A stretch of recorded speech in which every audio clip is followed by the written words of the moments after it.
Great. So that'll pop up in just a minute.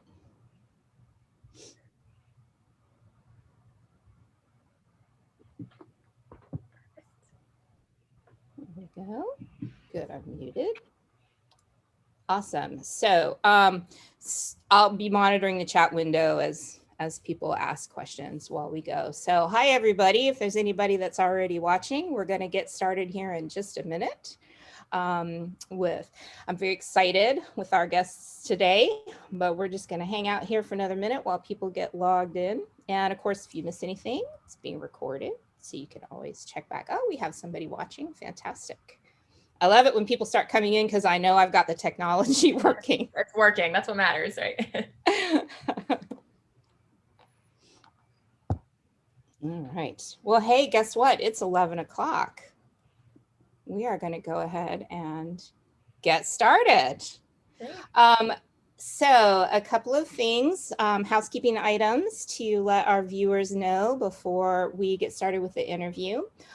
First of all, you may notice that the closed captioning is working, and you cannot turn that off because that's coming from our Zoom feed. But that is there for anyone who is hard of hearing.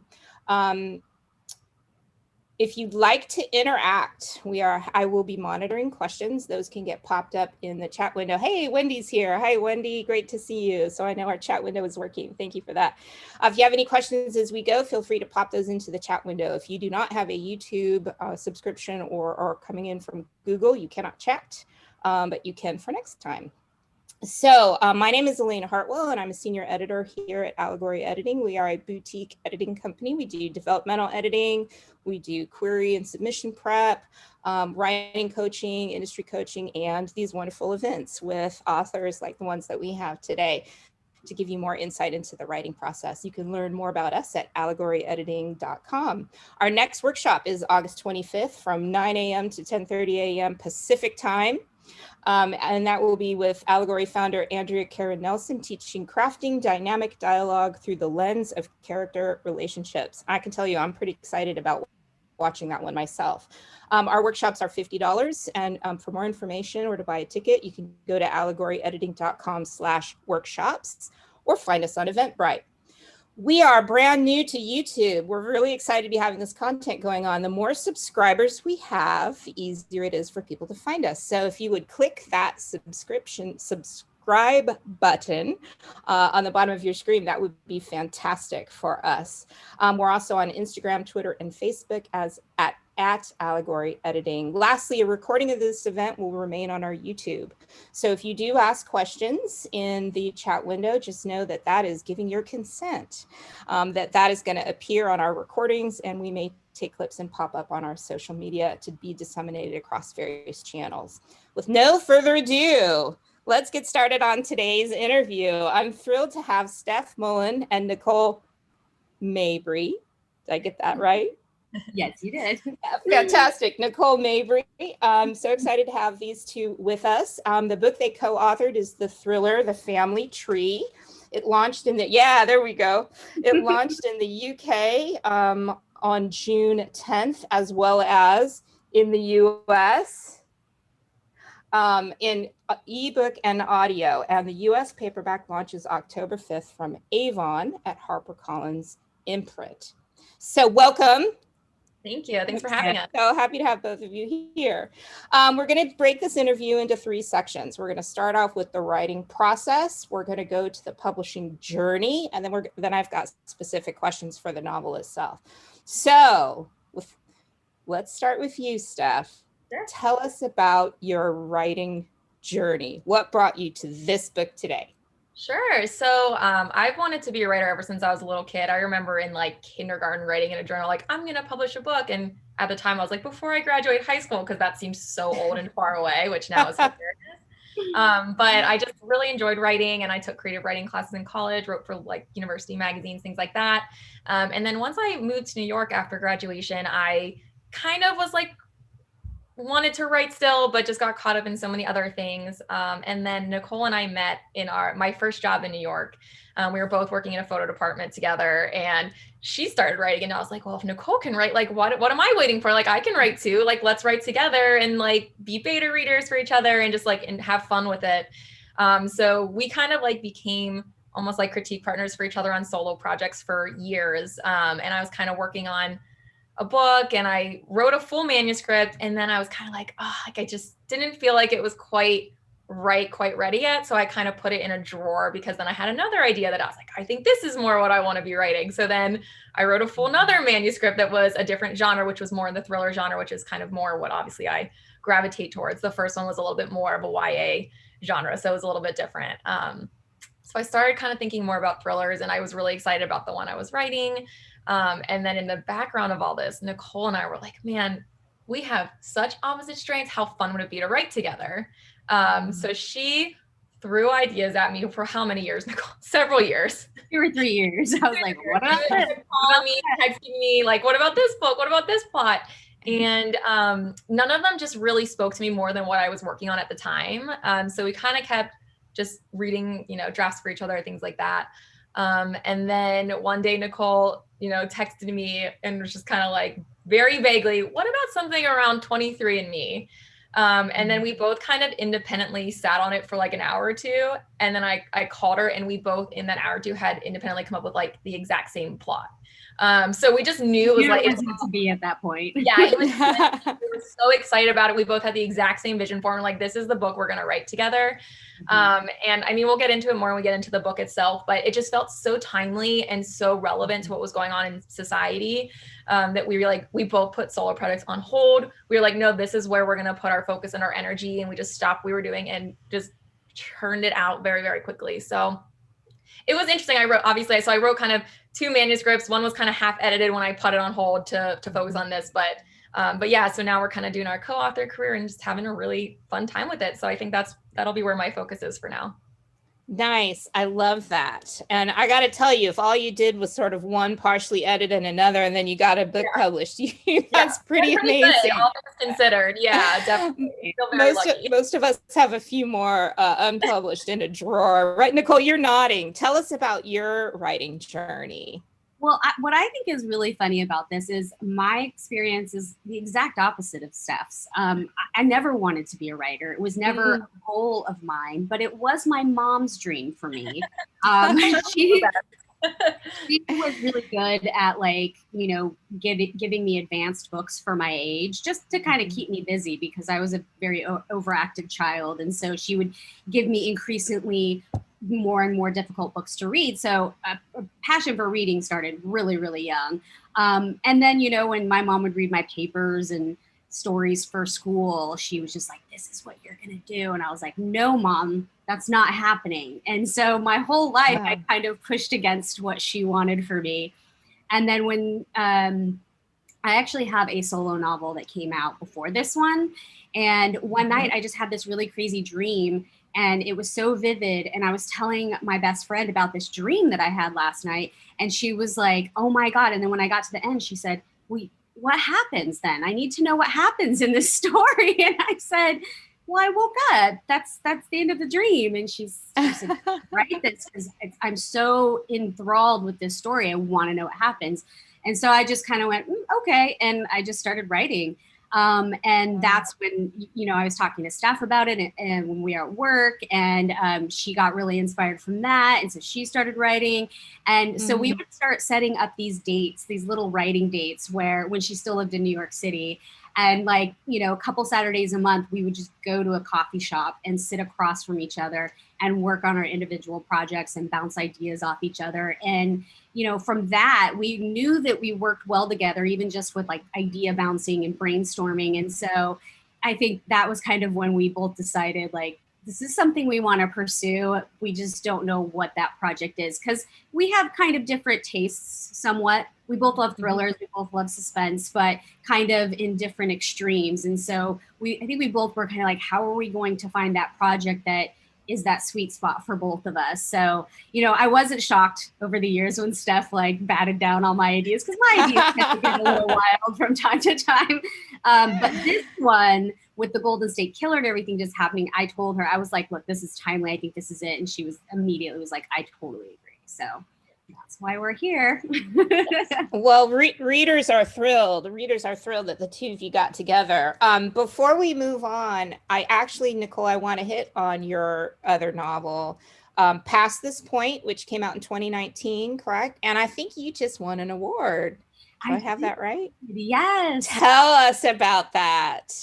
Well, it's unfortunate, in my opinion, of when my book came out, because my book is about a deadly epidemic, and it came out in 2019 in November, right before COVID hit the United States. And so it was like, I had no idea how to feel about that. I was like, this could be good for my book or it could be bad for my book. It's kind of not been great, just because, you know, it feels really wrong to be pushing a book about an epidemic when so many people are dying and having such a hard time. So it's been kind of like a mixed blessing in some ways. But I did just say, you know what, I'm just going to throw it into every contest that I feel like it's good for. And my book centers on a Latina character. She's Mexican. And so I did just win first place in the drama TV series category on the Latino Books into Movies Awards. So very happy about that. Fantastic. Yeah, I think that's fantastic. I was very excited when I saw that pop up on social media. I was like, oh, yay. Yeah. Such an honor. Yeah, that's fantastic. We touched on this a little bit about how the two of you started to write together. So let's talk more about the specific process for writing the book. Nicole, let's start with you. Mm-hmm. Tell us, how did you, what was the, technically, how did this work? You know, how did you guys do it? It's the number one question we get. Everyone's so confused by it. And I understand why, because when we decided to start doing this, there were a few writing duos in some of the writer groups that I was in, and I picked their brains. I was like, how do you do this? We don't know what we're doing. We have, you know, how do you structure it? Does one person write one chapter and then another, and you just go off, or are you writing different characters? Like, how does this work? And the people that I spoke to, they had really great suggestions, but unfortunately, their kind of divvying up of the work didn't really lend itself to what we had planned. So Steph and I just kind of sat down one day and came up with a process and said, let's just try it and see if it works. And we adjust as we go. So basically, we write a very, very detailed outline. We absolutely have to, because we're working independently. And so that's really the only way to make that work. So we know where every chapter starts and finishes. And so once we had this really, I mean, it literally took us about, I want to say like 12 hours to write this outline. We sat across from each other on a couch one day and just started at like 7 o'clock in the morning and ended at midnight until we had that completed. And we had to do it that way because Steph was just visiting me from North Carolina, and we knew that this was our opportunity to get that outline done so that we could start going. So that was really great. And then once we had that, we just looked at all the chapters together and we just started claiming chapters that we felt passionate about, or, you know, our mind already kind of writing in our heads. And so then once all those were taken, we just looked at what was left and, you know, the ones nobody wanted to write. And so we just kind of started throwing ourselves on those grenades, and like Steph was like, okay, if you do that one, then I'll do this one. And that's how we did it. And we've adjusted the process as we've gone and just seen, you know, what worked and what didn't work. But so far, I mean, we're writing the second one right now, we're editing it, and that process is still working great for us. So and like as we like finish a chapter, we'll send it to the other, we have like a Dropbox folder and we send it to each other. And then we heavily edit each other's chapters so that it's a blend of both of our voices, because we didn't want it to sound like two authors were writing it. We wanted it to sound like one cohesive voice. So we each are both blended in every single chapter, even though one of us obviously had to start on that draft. So then whenever we would edit it, we would make inline comments and notes and track changes and then send it back. And then whoever initially drafted that chapter would be like the expert on that chapter to either agree or disagree on those additions. So and then once we put it all together, it was already a nice kind of already had a round of edits. We already knew that our chapters kind of flowed together. So it kind of got us past a first draft a little bit quicker too, which is a nice bonus. Yeah. Wow, that's amazing. And I wondered, and we'll talk about this further towards the end when we talk more specifics about the book, but one of the things that really impressed me was how if I had read it without knowing, I would have assumed it was a single writer, but all the characters are so unique. Yeah. So like your voice is so clear, but your characters are also so unique. And I was like, it's really hard to believe that two people. So your process is really definitely working.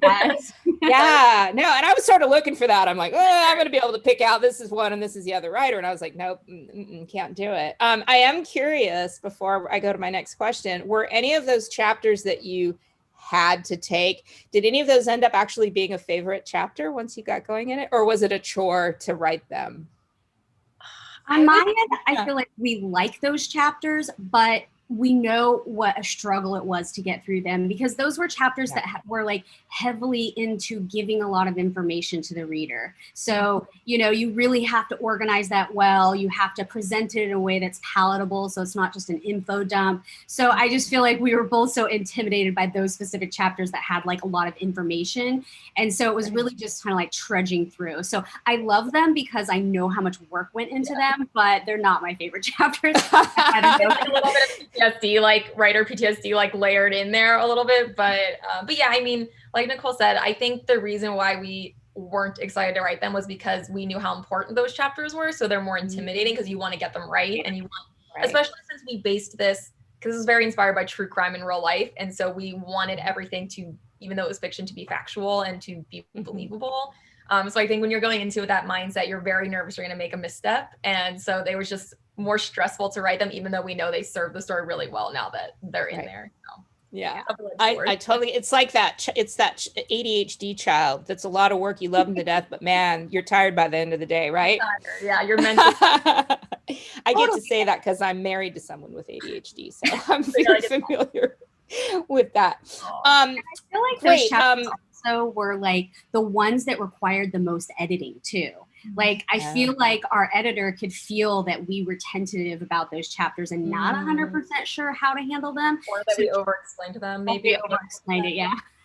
So she was really great. And I think that those specific chapters did change like 3 or 4 times during, because I think even she knew how important they were and was like, try this. And then we did it and she'd read it through and she'd be like, that's still not quite working. So, you know, I think they're great now how they ended up. They're perfectly placed. They're worded the way we needed them to, but man, it took a lot of work to get there.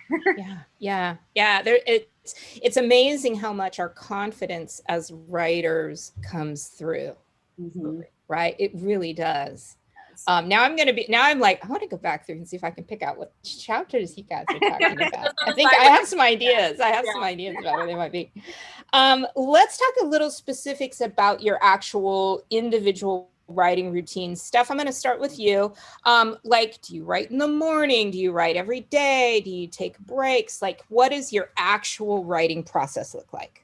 Yeah, sure. So this is also another really interesting aspect of working together because we have very different schedules in process. So that's something else we have to kind of wrangle and organize. But I work full time as a creative director during the day. So since I'm kind of having to use a creative brain for that, the only way I can get my writing done is if I do it in the morning before I start my day job, because I'm like too mentally tapped out come the end of the day, work day. So I usually get up early before work and spend, depending on what my goals for the day, 1 to 2 hours before my work day starts, kind of writing or editing or reading, whatever I need to do. And then after the work day, I try to use the evening to mentally wind down, or I'll spend time on Saturday or Sunday mornings and try to give myself, once again, as much of the evenings as possible to mentally relax and watch mindless TV or go out with my husband or my dog or whatever it may be. But I definitely kind of have to like squeeze it in the mornings. Just otherwise there's just no way for me to circle back to it later in the day. So, and I'm a morning person because of that. Nicole is not a morning person. So that presents some challenges for us, and we have to get on the same page about things, but we've been making it work so far. So Nicole, what about you then? You're not, you're like me, although I tend to write in the morning, but probably not as early as Steph. I'm like kind of useless, you know, until like 9 a.m. Right? But Okay. Nicole, tell us about your individual writing process. Well, and the funny thing is for me is I feel like for my first book, I had a completely different writing process than what I have now. And I think that the reason for that was, you know, with your first one, you're not on any kind of deadline. You can leisurely write this book. And so I leisurely had this process where I would work on it on my lunch break at work for an hour.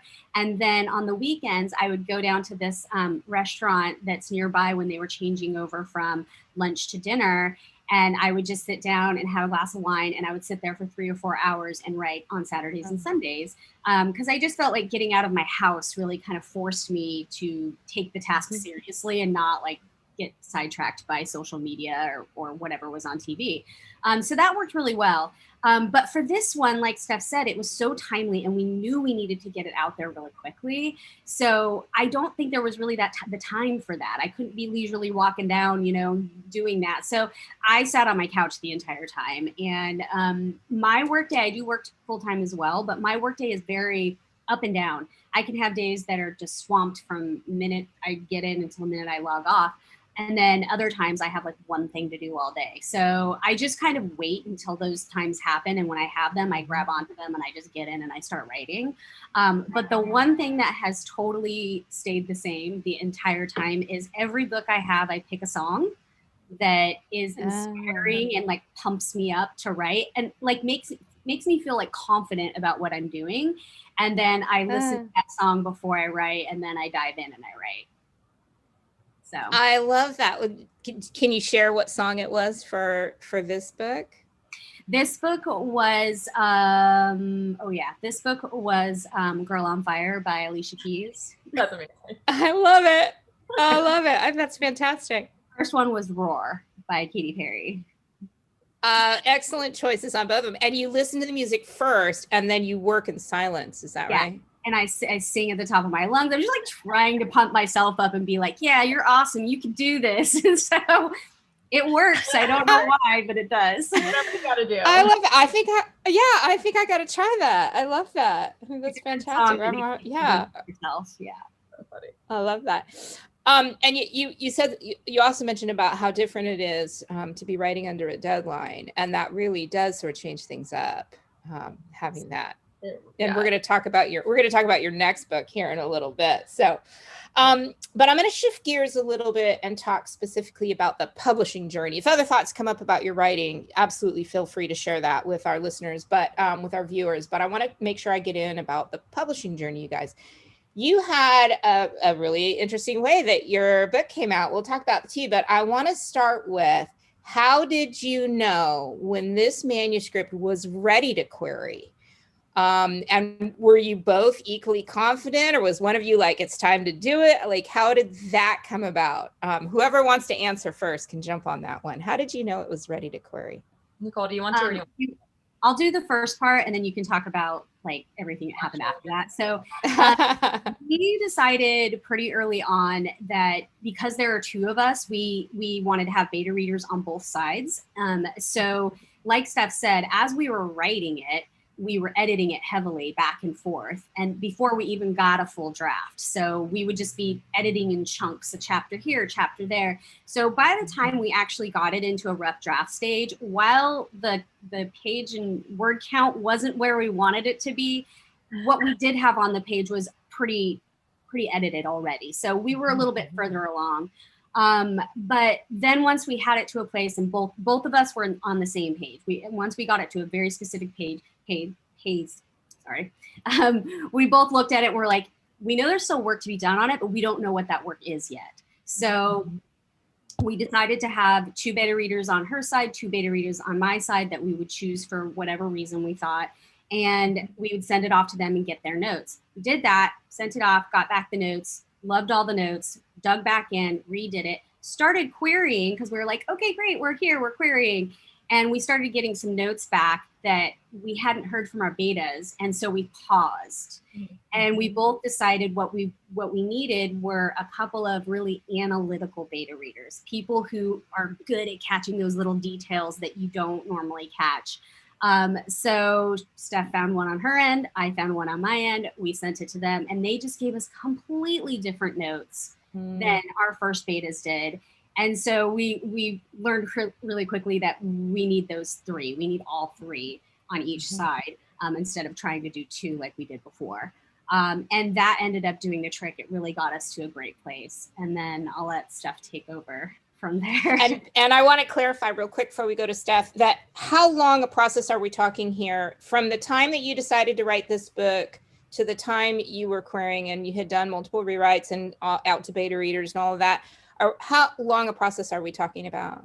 It's a crazy timeline that we gave ourselves, but we knew right off the bat that with the Golden State Killer being captured the way he did, that someone was going to write this book, and we wanted to get there before everybody else did. So we put the pedal to the metal and we wrote an entire first draft in 2 months.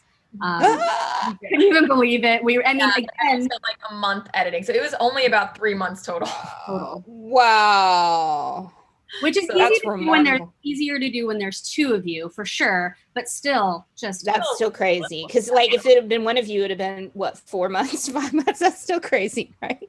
Yeah, I don't know. I think it would have taken a lot longer, quite frankly. Oh yeah, the amount of work that went into it could not have been done individually in that time frame. Wow, that's amazing.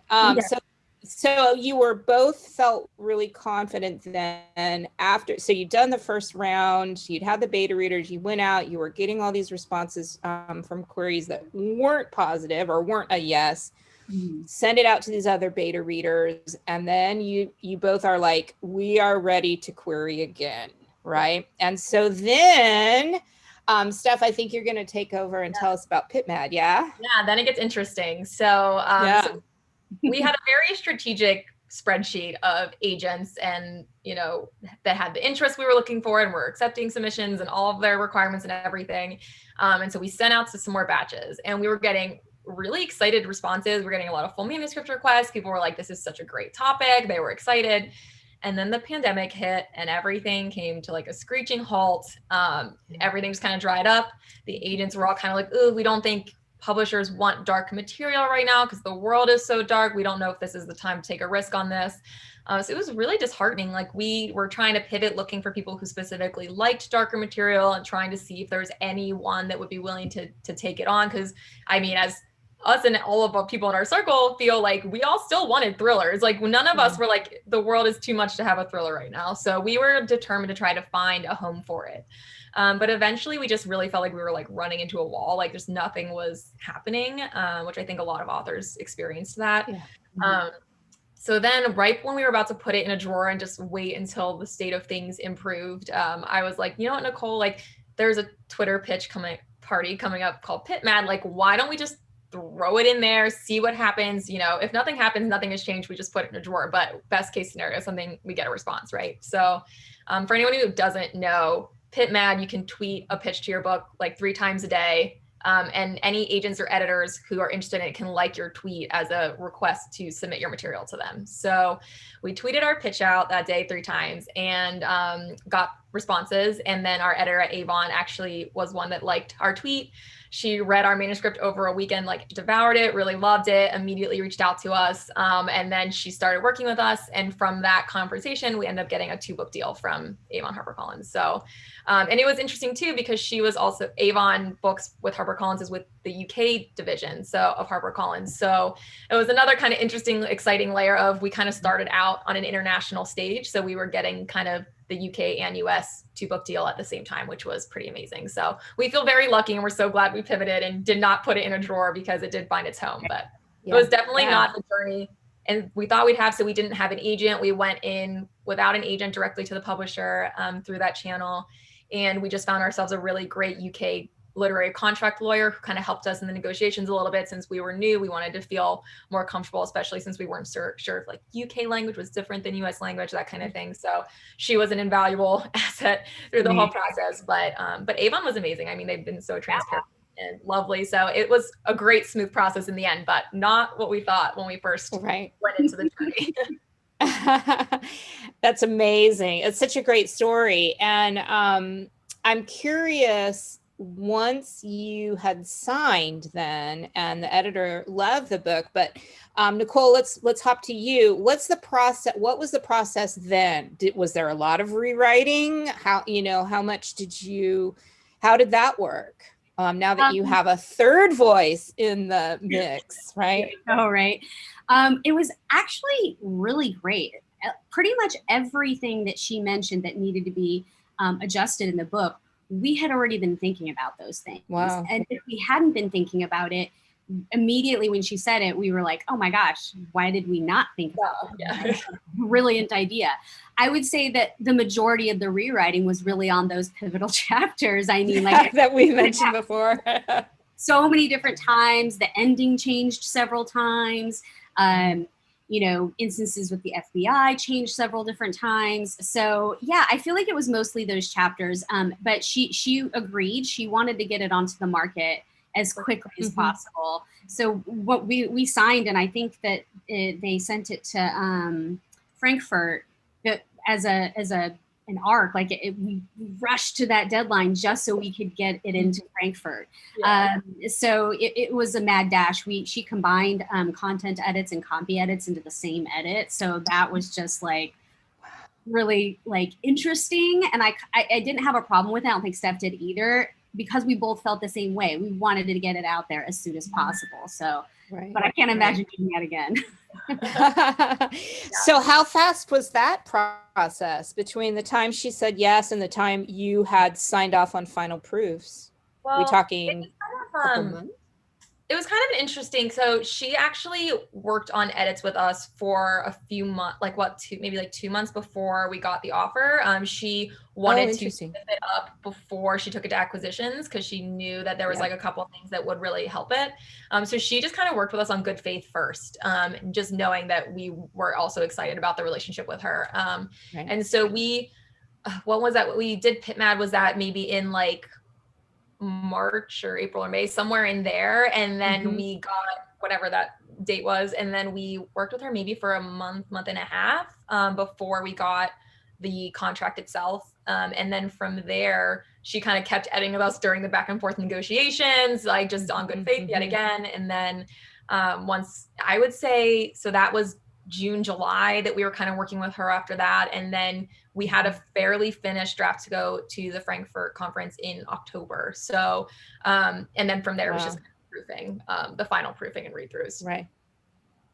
So that's amazing. And for audience members who may not understand, part of how this process works is that even if you have an acquisition editor or an editor at a major publishing house that loves your book, at any traditional publishing house that loves your book, they aren't the final yes. They have to take it to whatever the panel is with a particular publisher. So it's going to be marketing is going to take a look at it, and promotions is going to look at it, and the head editor is going to look at it. And so they have to come with the strongest choice. So that's huge that she was like, I'm going to work with you guys to get it in its best shape possible, because that's how much I believe in it, because she was putting work in that might never pay off if there had been a no from any other part of HarperCollins. So that's fantastic that she was willing to work with you guys. Amazing. And it was funny because she kind of was also like, yeah, give me like what a little pitch would be for like a book too, because it just helps to position them on what your career will look like. Right. And so we threw some ideas at her and she kind of bounced them off with us, and we kind of ended up, a very vague, like little elevator pitch for a book too, that in our heads, we didn't really know who the killer was. We didn't really know much, like, general concept. And then she came back with the 2-book deal, which we didn't even realize was on the table, and based off of that pitch being the second book. So, right.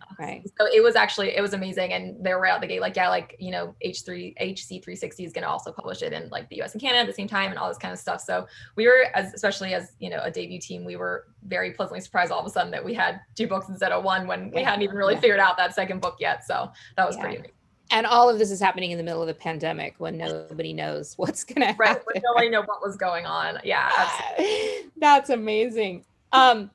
So you've had a full UK launch with ebook, audio, and paperback, and you've had the US ebook and audio out with the paperback coming. Any surprises for you guys with how things launched? I mean, it's just an interesting experience, right? As being US based and launching in the UK first, because I feel like there's a level of education we have to do to people in our own US network who are trying to understand when they can get it versus when they can't get it.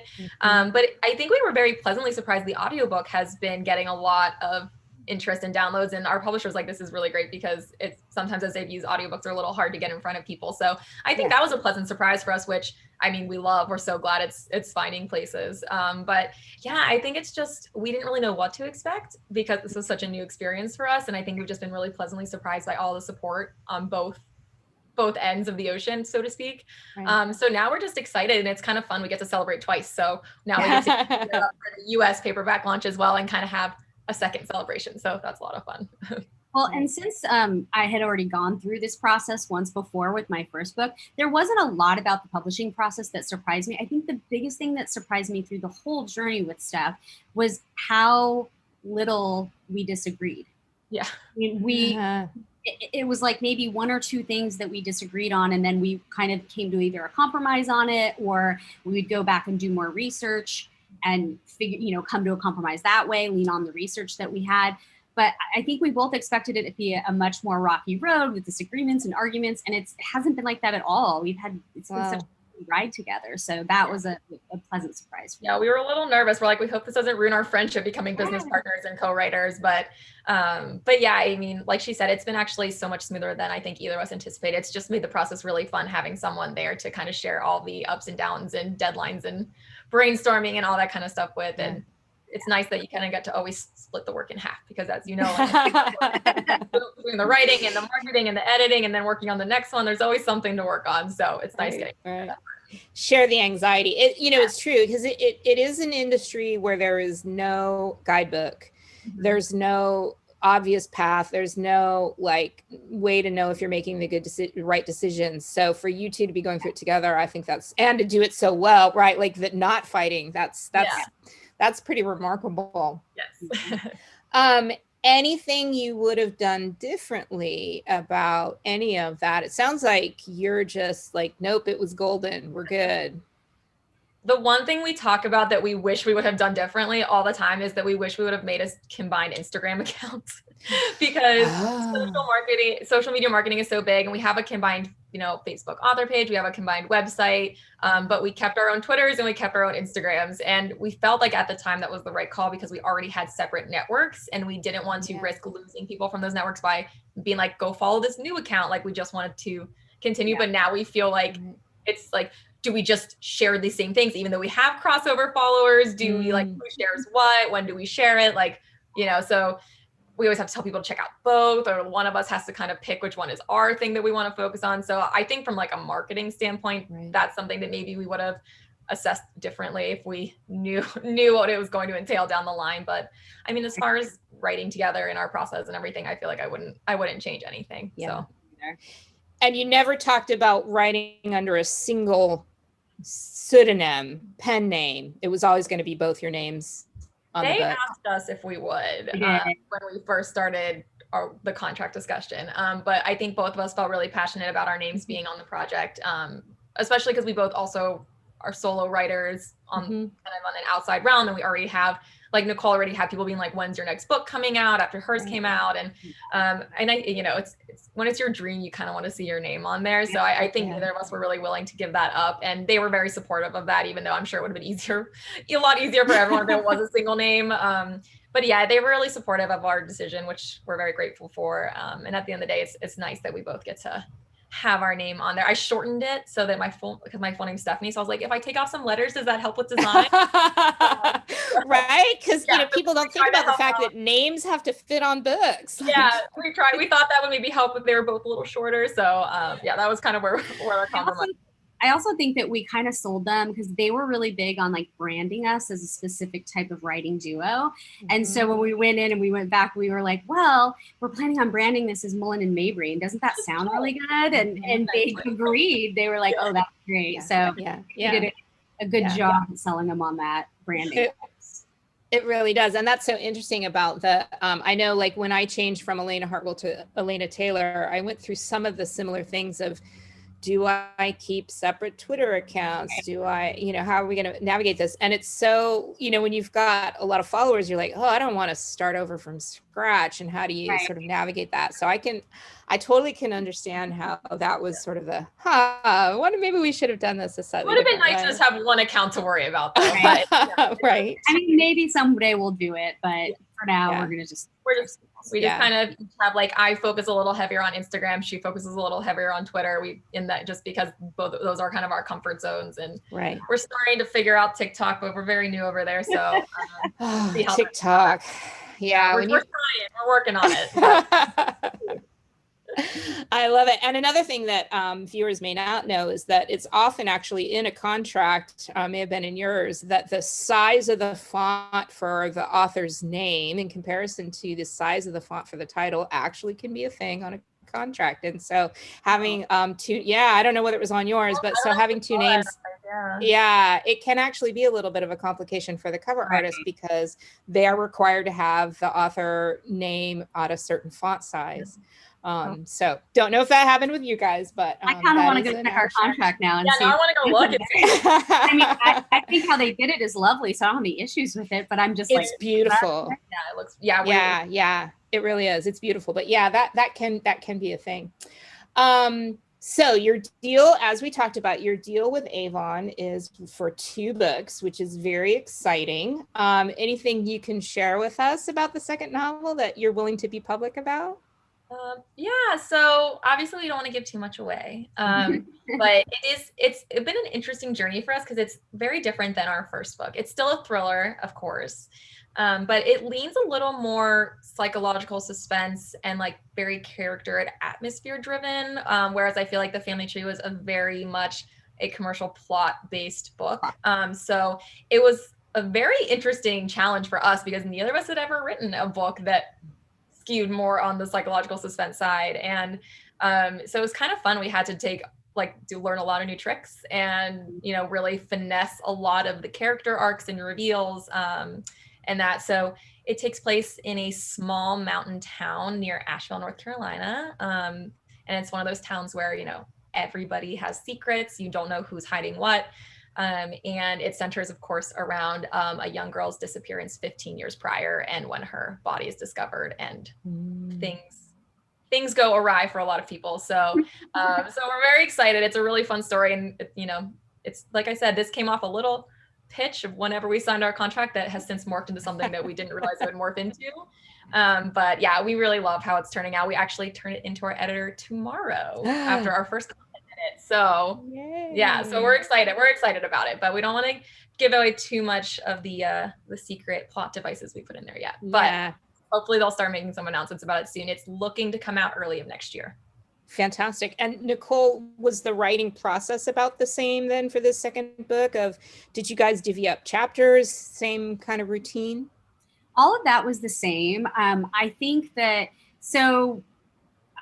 I'm more of kind of like a plot-driven writer. So this one was especially difficult for me. Steph is way better at the finessing about like the atmosphere and the character-driven parts of it. And so I feel like the first one was really more in my wheelhouse, whereas the second one is definitely more in Steph's wheelhouse. So I think that, I'm deferring to her a lot more on certain things because that's one of her strengths in the relationship. And I trust that she is great at that part. So I do feel like there's a lot more. Okay, I totally agree with you. You're right.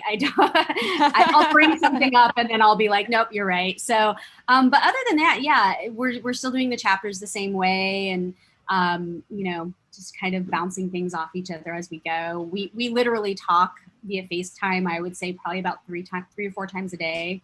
Oh, wow. Just quick little wait, what about this thing? Or or Nicole will have some plot idea and be like, I don't know what the wording is, but something with this. And then I'll kind of marinate on it. And then kind of come back to her with a line and be like, how does this work for that? And so, it's definitely a collaborative process, which is great that we have opposite strengths in that sense, because one of us usually has the solution. So well, and I think the marinating thing is like so important for us because I do have a plot brain, and if you put an issue or something that we need to work out plot wise in the book, well, I'll put it in my head and I'll be so stressed out about it because it's not worked out. And then my brain will just start working and it'll find a solution. And then I'll bring it to Steph and I'll be like, does this work? And she'll be like, oh my God, I love your plot brain. Well, the same thing just happened. We were struggling with an ending line to our book, and we'd been talking about it for the past 2 months. We still didn't have something that ended nicely that we loved. And so I just messaged Steph a couple nights ago and I was like, this isn't it. But what if it's something like this? And she was like, okay, I'll marinate on it. And then she hops in the shower. Her brain completely found a great ending, like paragraph for it. She calls me in the shower. And she's like, what do you think of this? And I was like, oh my God, you're in the shower right now and you're calling me. But I loved it. Right. You got to go with it. Yeah. So the marinating thing works really well for us on our individual strengths. So I think that's something that's developed more in this book than it did in the first one. Well, and your trust in each other is so fantastic, like, because it is such an intimate thing to write a book, I mean, and especially in that rough stage where you're like, I don't really want anyone to see this. And you guys are seeing, all the ugly stuff, right? That you're each spitting out, that you're going, okay, just ignore the fact that, there's plot holes or, whatever it is that you're missing. But, how like that's fantastic. I want to shift gears again, and reminder to our viewers, if you guys have questions, feel free to pop those in the chat window, but I want to talk specifically about the family tree. And we're not going to give anything away. Yeah, we're not going to give anything away. So I'm going to be careful about how I ask things. And if either of you feel like, oh, that would be giving away too much, feel free to say, oh, I can't answer that. So I'm going to be careful about how I answer these. But I do want to talk about the book, which was so much fun. I really enjoyed it. Yeah. So I think this one I think is pretty fair game because we all know this is in the book. But DNA testing is integral to the plot. So I'm curious, have either one of you done that? And what do you know about your own heritage and background? You're both nodding. So Nicole, let's just start with you. I actually hadn't done one before we started writing this book, but my mom had. So she gave me her login to her 23andMe page so that we could just like see what it looked like. So when we were describing it in the book, it was all very accurate. And then my mom got me a 23andMe kit for Christmas, which was like literally we were 1 month into writing. So I did my own, and I was really excited because I really thought that my biological dad, I'd have some missing siblings somewhere in the world. Oh, wow. Nothing has come up yet, but I think it's still possible. However, my cousin, he actually did find a long lost sister that he never knew. His father had already passed by the time this had happened, and his father never even knew that the daughter existed. Oh my gosh. That was crazy. She had done a 23andMe kit. She grew up never knowing who her father was. So she did a 23andMe kit, hoping to find some relatives. And she ended up matching with his aunt, his dad's sister, and started talking to her and like, how do we match? How do we know each other? And that's when they worked it out that her father must have been my cousin's father as well. So they've started connecting, and they're just like starting to build this great relationship now. And they're both in like their 30s and 40s. So oh my gosh. Yeah. Mine's not that interesting. We want to hear it anyways. That's right. I'll tell you anyway though. So I did Ancestry rather than 23andMe, and ours was, my husband and I did it as a gift from his parents one year for Christmas. And I kind of knew what to expect. Growing up, my dad was very into family history tracing. So he had already traced our heritage back very, very far. So I already knew that I was mostly Italian, and Ancestry showed that I was mostly Italian. So nothing too groundbreaking there at this point. I guess you never know what's going to pop up because you could always get new matches, but it was kind of what I anticipated. But we mostly just heavily relied on research for that part of the book. Nicole reached out to some genealogists through Facebook and found a wonderful woman who used her own genealogy to graph charts for us and explain connection wow. percentage to us and kind of answer all our scientific questions. So I think that was probably even more important than our own DNA kits in the process. Oh, we have a good question has popped up in the audience. Also, a lot of that they love your writing process and sharing that with you. So thanks, guys. Are you dreaming of movie adaptations? Do you have I mean, we all do, right? So the answer is always yes, but well, Nicole, especially, about that a little bit? yeah, especially for me, because I work in television. I work at NBC. So I'm constantly seeing the fruits of the labor that I work on screen all the time. So yeah, I mean, I absolutely would love a movie or TV deal.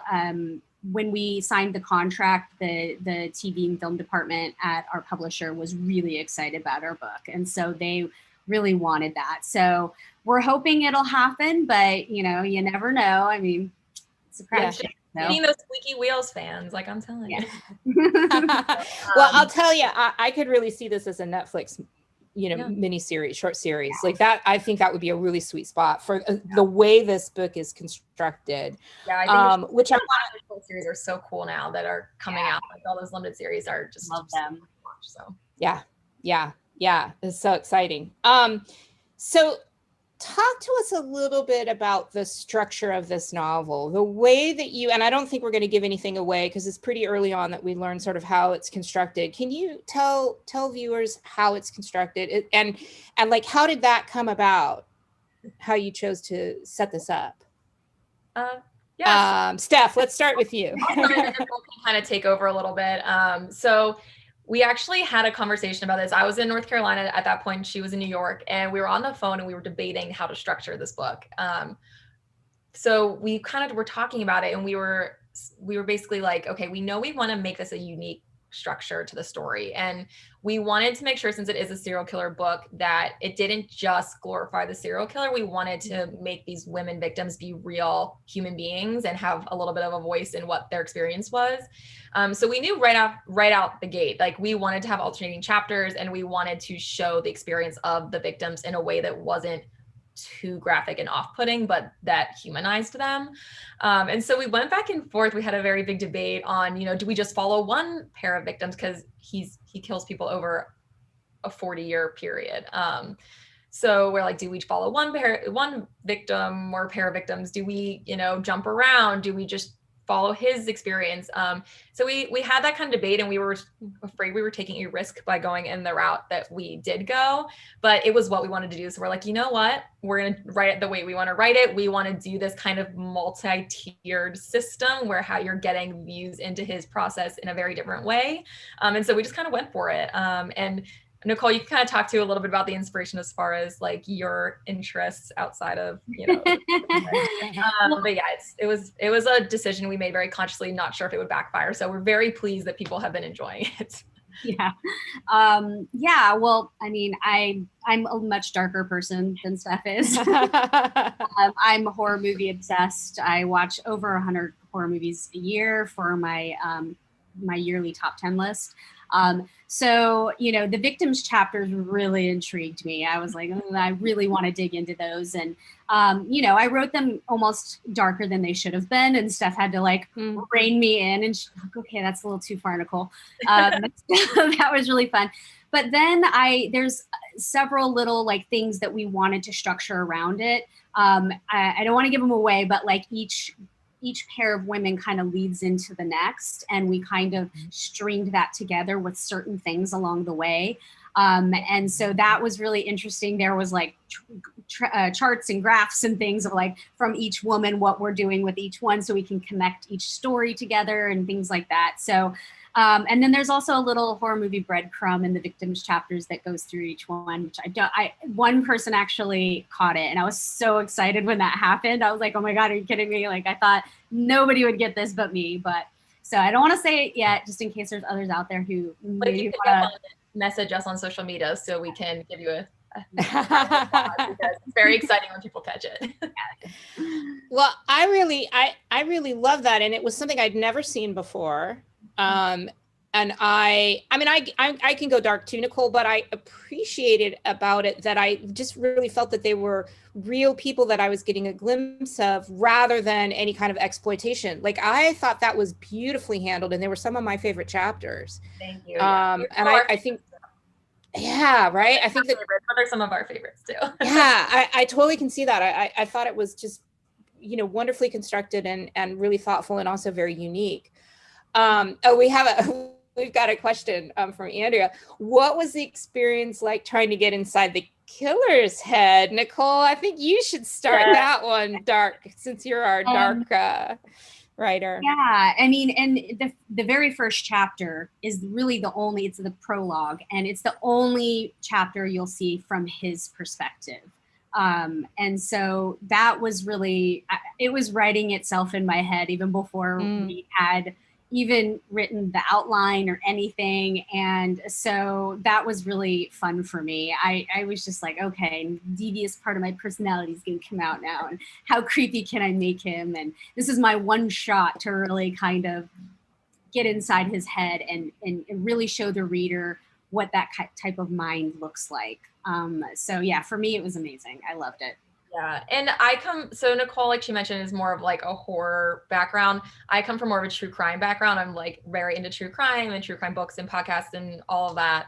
And so I was kind of looking at it from more of that like profiling point of view of where I really liked research. Like we both loved the research, but I really liked looking at it from like a point of view of, okay, what is going to make him similar to real killers, but also what's going to make him different, because we obviously didn't want to do a carbon copy, even though he was inspired by the Golden State Killer.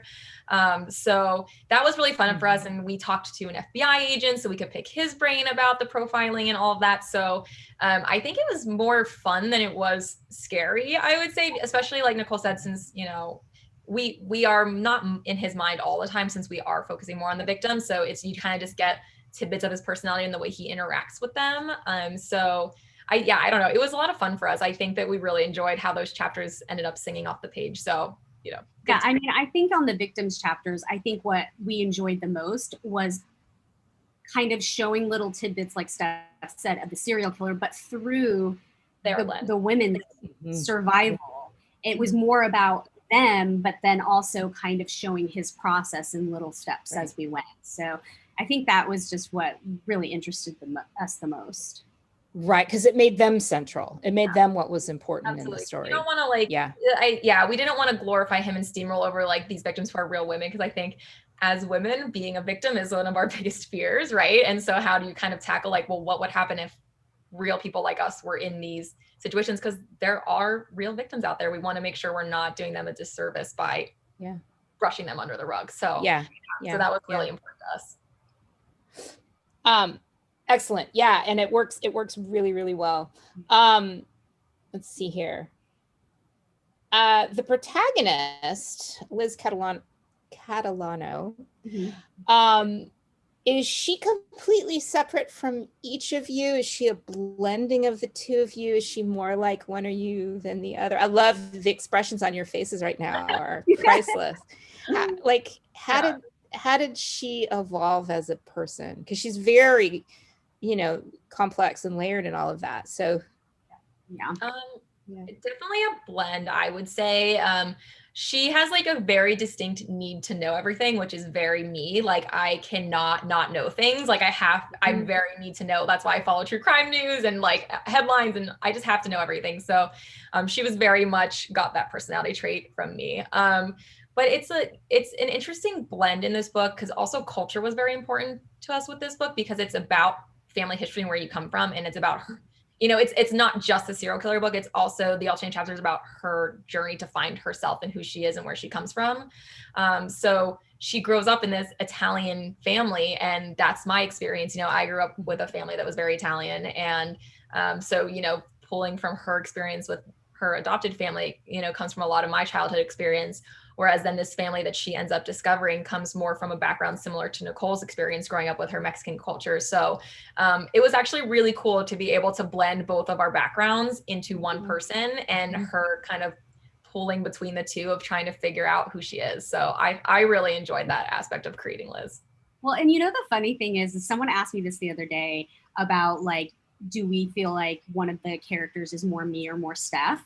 And as just a friend asked me, not like in an interview or anything. So I sat there and thought about it, and I was like, you know what? I do feel like Liz is more like Steph, and I'm more like Andy. Okay. Yeah. I mean, they're both a blend of both of us, but I feel like, you know, I lean a little bit more towards Andy's personality, and Steph leans a little bit more towards Liz's. But that's just a guess. I have no idea. Yeah, we just had so much fun with their dynamic in general, like writing their interaction. That makes a lot of sense. And for those of you that haven't read the book, so Andy is the cousin, she's the roommate, and so they actually, and I had wondered about that because they're such a great sort of duo, and that combination, that makes a lot of sense to me, that you two each sort of have one of those kind of roles. So and I love everybody has that friend that sometimes you love them, but sometimes they're a little cringy in like. And Nicole likes to be the socially awkward person. No. So, you know, we just had so much fun with that dynamic between the two of them, because we kind of got to play up that, you know, that's like, you want to cringe, but you want to laugh at the same time. And we wanted to have a little bit of humor sprinkled throughout, you know, we didn't want this to just be dark from page 1 to the end. So it was really nice getting to use the characters to help with that. Yeah, and there's such a nice balance to each other. Yeah. We have a question. It's a little bit of an industry question, but you guys can sort of respond.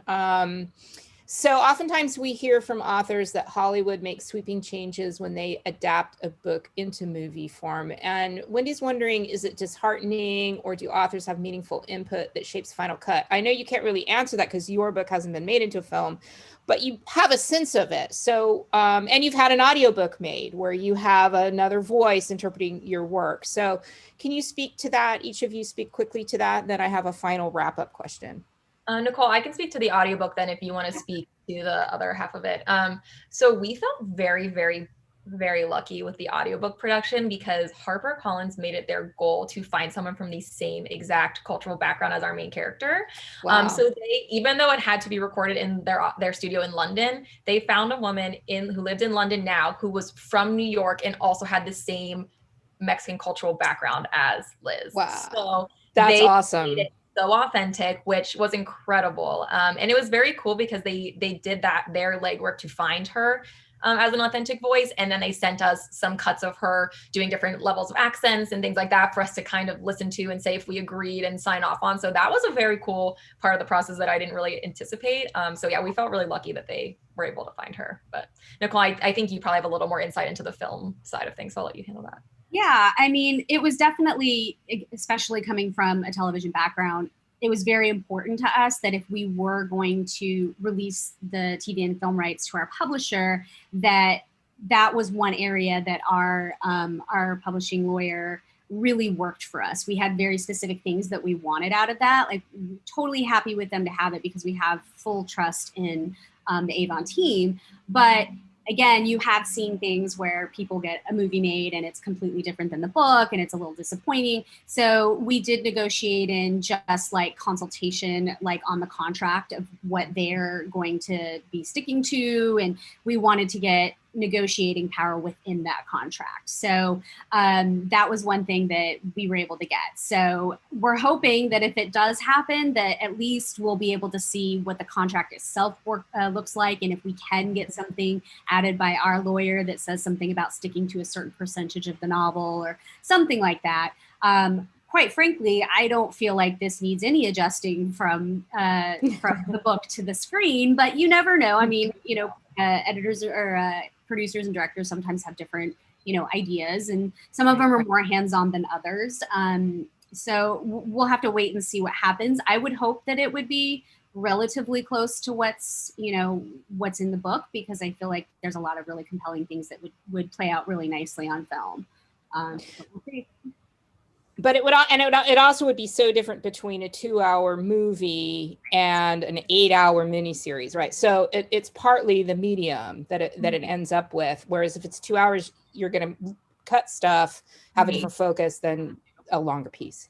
Yeah. Okay. So we have a couple more. Do you guys have a few extra minutes? We have a few more audience questions. You guys all right hanging out a little longer? Okay, great. How long, Nicole, did it take you to write your first book? Do you recall, like, from beginning to publication? Oh gosh, I started in 2016 and it was published in 2019. I did bang out a first draft in 2 months, which I still have no idea how that happened. I had no outline. I had no guidance whatsoever. All I had was this dream that I had, and then it ended kind of like at the very beginning of where the book started. And so I just really kind of went, okay, if this was me, what would I do? And that's what led every decision that my main character made in the book. But so that was really fun. I'm a pantser at heart. I can't be a pantser with this situation because obviously we need to have an outline to be able to work independently. So for me, my first book will always have like a special place in my heart because that I was a total pantser on that. I literally just let the characters tell me where they wanted to go. So that was fantastic. But yeah, I mean, after the first draft, and then you have to go through editing and beta readers. And then I had about a year querying. And then when I did land an agent through querying, and I went through edits with her, and then there were several months where we pitched it and she submitted it out, and she wasn't able to place it because it was a little bit of a unique genre. It was an adult apocalyptic women's fiction book, which is like, doesn't really exist. Maybe Handmaid's Tale would be, you know, something along the same lines, but we were hitting wall after wall because they were like, you know, people don't read books from the adult female point of view on this subject. It's usually told in YA or the male perspective. And, you know, I really didn't think about that when I was writing it. I just kind of went, I want to write this and this is what it is. So I'm kind of glad that I hopefully, you know, broke the ceiling a little bit on that genre. But yeah, it was a very long road to publication. So eventually I was able to find my my own independent publisher. So yeah, good 3 years on that one. This one went much quicker. But yeah. Yeah, this one went faster than about as fast as any I've heard of with a Big Four pub. Last audience question, and I'm going to kind of combine this into a single question. You've talked about it a little bit, but was there any thought on either your part or the publisher to do a first book of a series rather than a standalone for your second book? So whenever we wrote the family tree, we ended it in a way that if it did well, we could potentially write a sequel in that realm. So I guess we'll see if the world wants it one day. When it came to the second book, I think that from the beginning, we were looking at it as a standalone. I don't think that there was really any ever discussion about it being a series.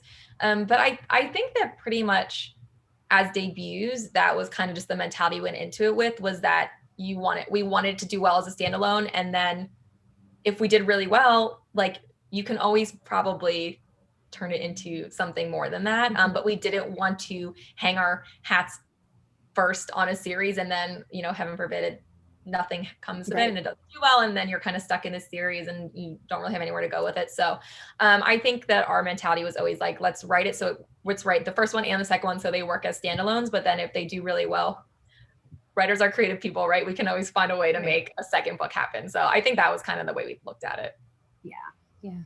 Yeah. Nicole, anything you want to add to that?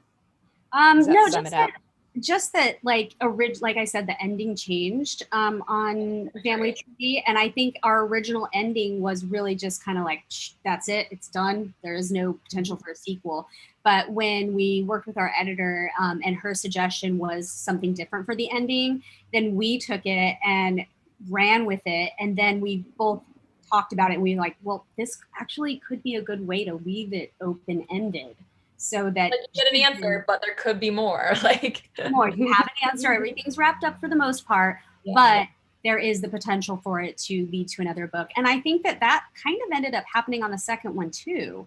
We had a very definitive ending, and then, you know, our editor wanted a little bit different of an ending, and what we worked out is like, and now I'm like, oh, well, that could lead to another book. You don't need it, but we could. Right. So you've positioned yourself to be open to that, which is very savvy. Yeah, we're open to the possibility, but if it doesn't happen, we're very happy with how they're both ended. everything. And it feels complete. Yeah. I'm going to answer a quick question, which was how I knew the two of you, which is they are members of the International Thriller Writers Debut Author Program, which I work with in a lot of different ways. And I just was so excited to have two women writing a thriller. Because although it's fairly even, more than it used to be, women writing thrillers is still a little bit less common, but to have a writing team, so cool, which is why I really wanted to have you guys on. For our final wrap up, I would love to hear from both of you a final word of wisdom for the writers that are watching, about, however you want to answer that, words of wisdom to the writer, and any last thoughts that you have. And Steph, I'm going to start with you. Final words of wisdom. My final words of wisdom would be to be tenacious and not give up, because I think you go into the publishing journey being like, I wrote the greatest thing. This is going to be sold. It's going to be a hit. It's going to be awesome. And it is like so much waiting around. It's so much rejection. It's so much critique.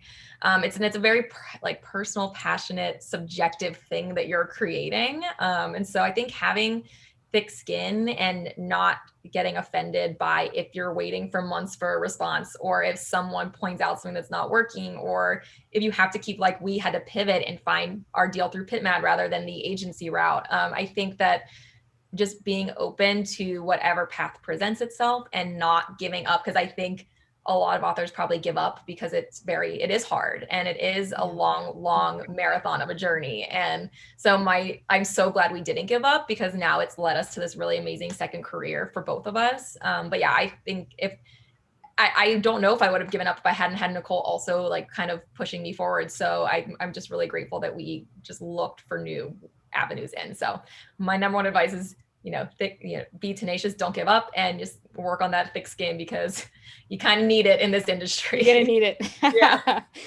Nicole, final words of wisdom? Well, tenacity obviously is my first thing. I'm a knock on every door type of person. I will literally knock on every single door for research, for whatever. And not everyone's going to be like that, but I am just shameless, and it works for me. So if you have that in your personality where you're not afraid to email 20 people and find the one person who's willing to consult with you on a question, then that's great. Definitely take advantage of that. I also think one thing that I learned is anytime I get notes back from anyone, whether that's my beta readers or my editor or an agent or anybody, anytime you get notes back, read them, put it aside. Your first instinct is going to be, nuh-uh, but there may be something in there. So put it to the side, let your brain marinate on it for a day or two, whatever it is that you need. And I think 9 times out of 10, you'll come out the other side going, okay, they might have a point. Yeah. As much as it hurts for you to admit that, it works. And I feel like getting notes of any kind are like gold. So even though your first instinct would be to dismiss it, definitely give yourself time to think about it and see if, after a day or two, if you agree, even if you just partially agree, it's worth adjusting and taking a second look at. Yeah, absolutely. Fantastic. Those are both great words of wisdom.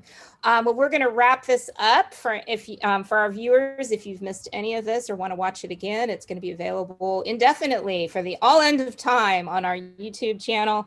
Do click that subscribe button to help us be more visible. The book, The Family Tree, is out now. If you're in the UK, you can get it in paperback, audio, and ebook. In the United States, ebook and audio, and it will be available in paperback on October 5th.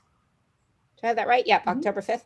And you can see links to their website, social media on our website as well. So I just want to thank both my guests, Steph and Nicole. It's been fantastic to have you. And for our viewers, I look forward